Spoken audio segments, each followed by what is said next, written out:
Hi guys, it's Avery and welcome back to my channel. Today on Espresso on Point, I will be going over the highlights of April and just fun things that happened during this month, so let's get into it. April was an insane month, like crazy. Like it started off with ADCIBC finals, and then I had a last minute performance the day after I got back from ADCIBC finals, and then I ended up getting sick the next week, and then I got super busy with rehearsals and school. Since it's the end of the year, I had a star test. Like so many crazy things happened this month, but it was a really fun one. Guys, my coffee, I made like a cold foam. Can you guys see that?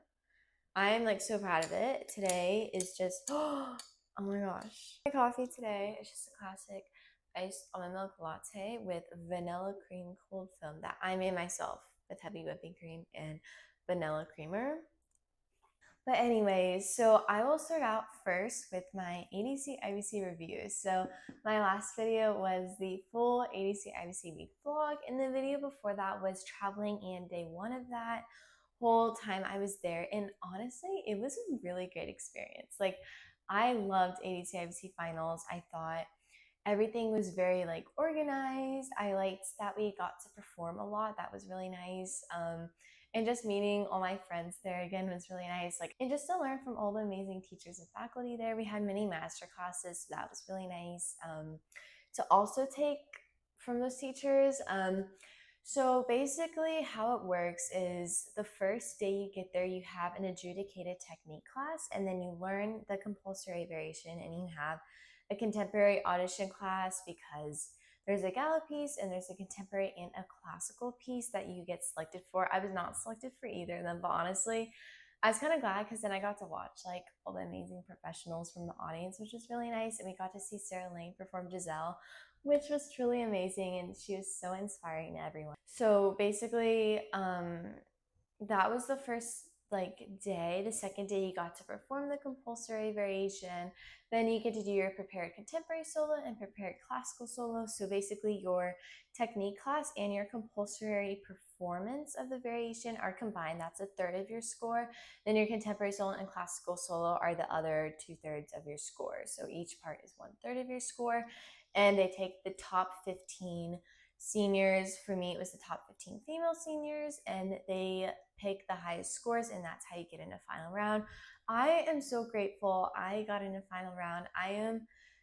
I'm still in shock. It's absolutely crazy. Like that was one of my goals. I was like, oh, it would be amazing if I got into final round for this competition, and I did, and it was truly amazing. And it was great because like for open stage there were so many less people because they did combine like primary, junior, and senior, like they did in the men too. Like all final round competed together, or like more performed because we already like made it at that point. So it's just nice to really enjoy that performance. I feel like a lot of people get more stressed out for like the final round performance, but I just felt a lot less nervous because I literally performed the day before and I like already was there. So I just got to perform and enjoy it the very last time I was there. So that was really nice.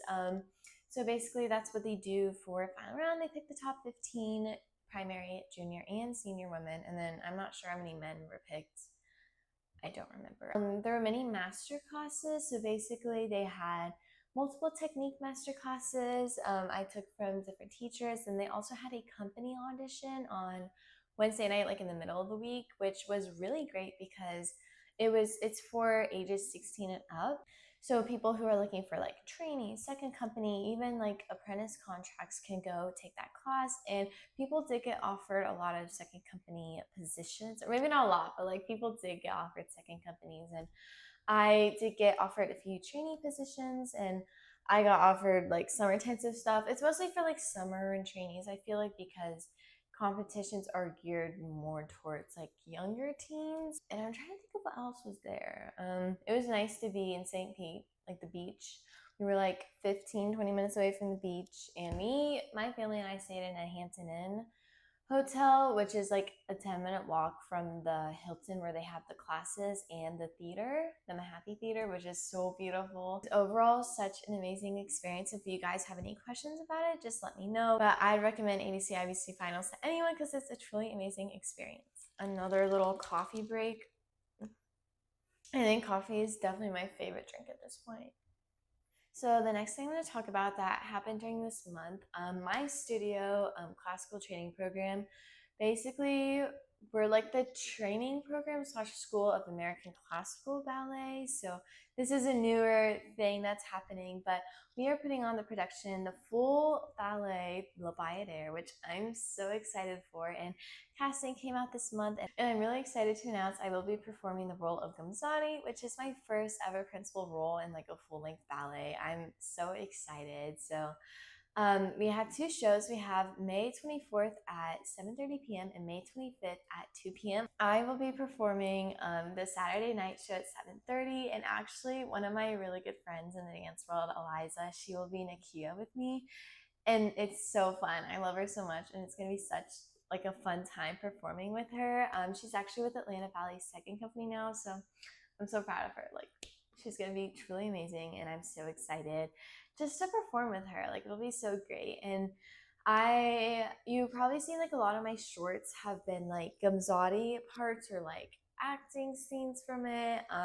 I'm really excited, and I think it's just fun to kind of like take you guys along my journey of learning this role, like growing into it. And there's so many parts for it. Like, basically my first entrance, I have like the story of a Bayadere is really complicated. Maybe I can make that like a separate video, like explaining it, because everyone's like, what? Like, what's going on? I will be vlogging the full show week. I'll probably vlog like a few rehearsals and maybe day of my life, fun things like that.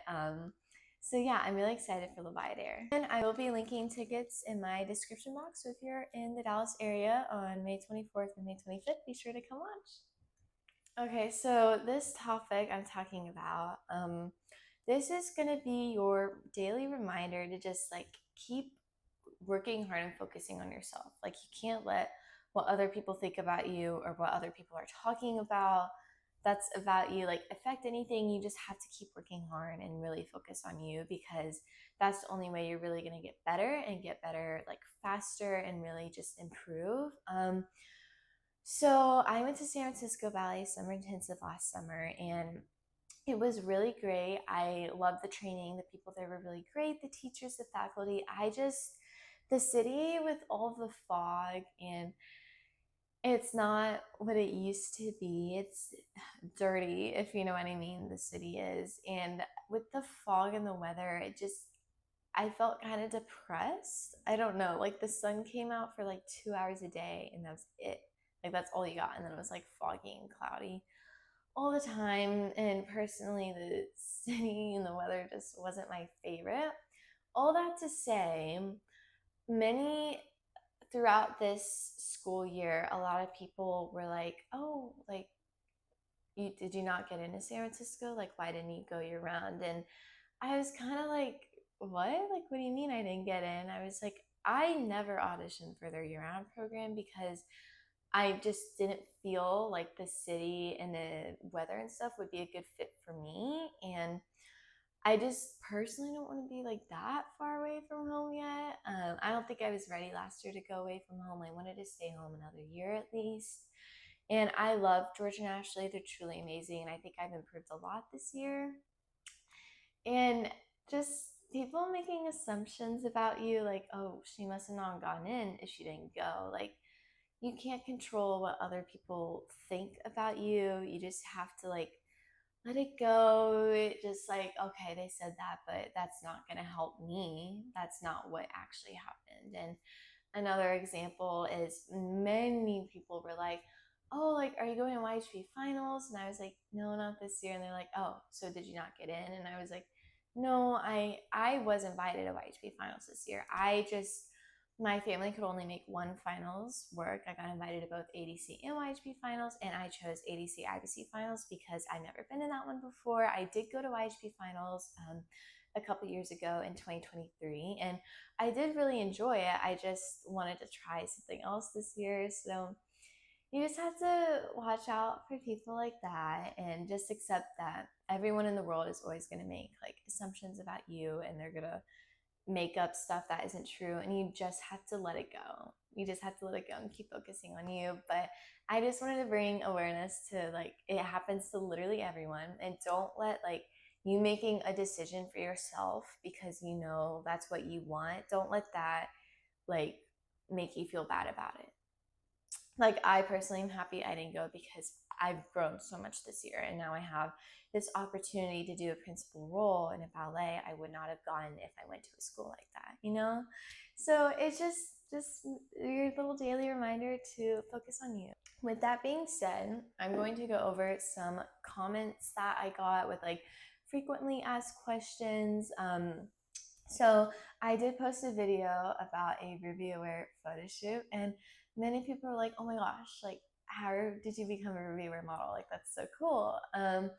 So my coach, Miss Ashley, I love her so much. She's actually the creator and owner of Ruby Aware. She's based in the Dallas area, like obviously because she teaches at my school.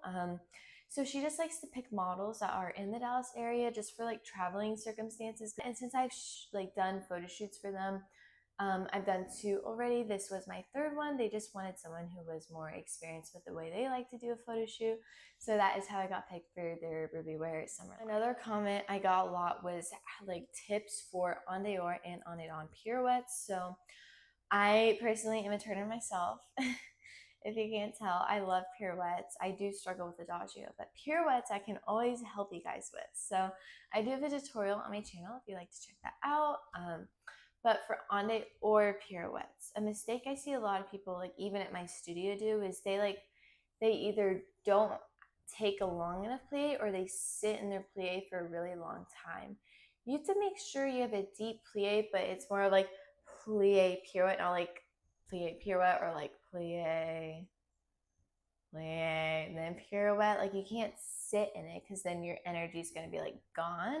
And if you do a short one, then you're not going to have enough power for your pirouette. So you have to take a nice like deep plie. And then I like to think of like going up and then spotting my head. Like literally when I do a pirouette, I think up, spot, or like however many turns I need to do. Holding my back and core really strong, making sure my arms aren't like droopy or like this or like too high. Like belly button height is pretty good for most people, but it just depends on you. And not arching your back, not like sitting in your like hip, like making sure you're lifting up and out of your hip. And that's in high passe too. Like think of like pulling up your passe, but like sticking your foot in the ground. So it's like opposite, and then you turn better. Then for en dedans, again, a nice deep plie, but not sitting in your fourth too long, and making sure you don't like overcross this front arm depending on what prep you're doing, and make sure you have like a clean second up or like clean second first, like whatever you're doing arm wise for that.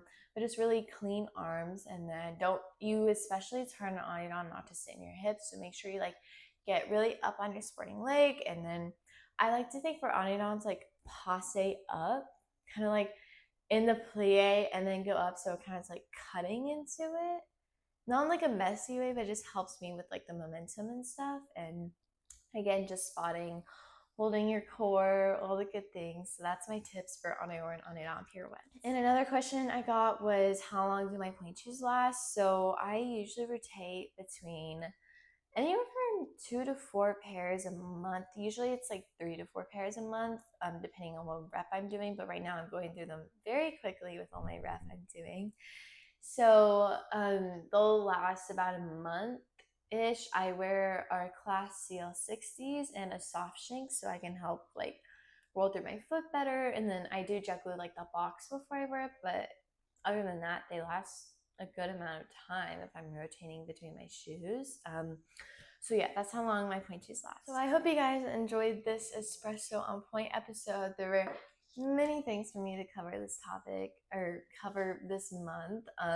It was a really great month. April was so fun and so good to me. had a really great time at ADCIBC finals, and I hope if you guys ever want to do in the future, just ask and reach out with any questions. I do love like responding to you guys and helping you guys out with anything you need. So I hope you guys have a great day. Don't forget to like, subscribe, turn on post notifications, and follow me on Instagram. Bye guys.